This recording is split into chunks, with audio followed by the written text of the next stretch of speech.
Lintasan Informasi Suara Surabaya.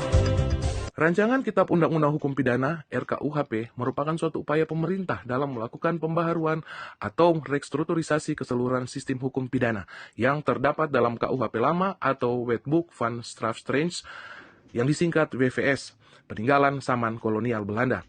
Kumham Goes to Campus menjadi salah satu ajang Kementerian Hukum dan Hak Asasi Manusia atau Kemenkumham dalam melakukan sosialisasi dan dialog publik terkait RKUHP di kalangan mahasiswa.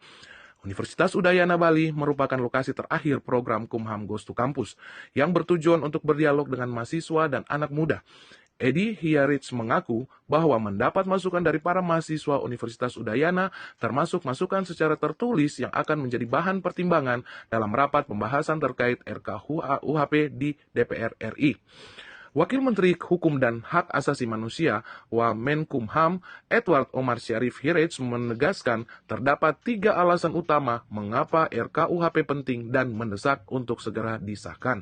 Pertama, KUHP yang saat ini digunakan disebut dalam era aliran hukum pidana yang klasik, sehingga hukum pidana yang digunakan semata-mata sebagai sarana balas dendam atau lex talionis atau mata ganti mata. Kedua, KUHP saat ini sudah out of date, di mana sudah tidak relevan dengan era 4.0 yang serba digital. Terakhir, terjemahan dan tafsir KUHP yang berbeda-beda antara para ahli termasuk oleh Badan Pembinaan Hukum Nasional. Dengan demikian, diharapkan KUHP yang baru selain sudah berorientasi pada hukum pidana modern, juga sudah disesuaikan dengan perkembangan zaman.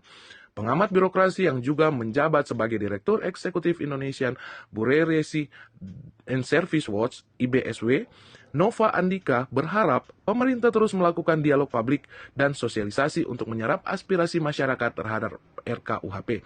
Hal ini bertujuan agar masyarakat lebih memahami dan ikut terlibat dalam memberikan masukan sebelum RKUHP disahkan menjadi undang-undang. Nova juga mengapresiasikan keseriusan pemerintah dalam hal ini, yaitu Kementerian Hukum dan Hak Asasi Manusia, Kemenkumham, yang melibatkan masyarakat dalam menyusun RKUHP dengan rutin digelarnya di dialog publik dan sosialisasi di sejumlah daerah demi kesempurnaan RKUHP, terutama membahas beberapa pasal yang menimbulkan perdebatan dan polemik di masyarakat. IBSW telah mencatat dialog publik ini sudah dilakukan di 11 kota, diantaranya Medan, Padang, Bandung, Denpasar, Surabaya, Pontianak, Samarinda, Makassar, Manado, Ternate, dan Sorong. Hasilnya, pemerintah telah berhasil menyerap 53 item masukan dari masyarakat. Jadi, proses dialog publik ini bukan basa-basi semata untuk pencitraan atau melainkan memang dilakukan demi mencapai kesempurnaan hukum pidana yang adil bagi seluruh elemen masyarakat.